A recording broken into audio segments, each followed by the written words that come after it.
Nakakapagpasigla ng paglikha ng insulin sa katawan.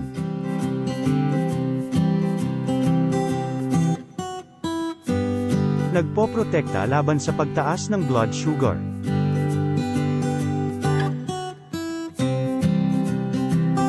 Nakapagpapagaling ng atay at pancreas.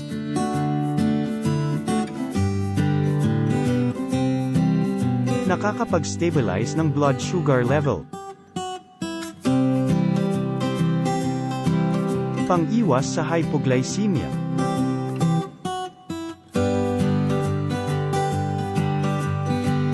Nakakapag-normalize ng lahat ng metabolic processes.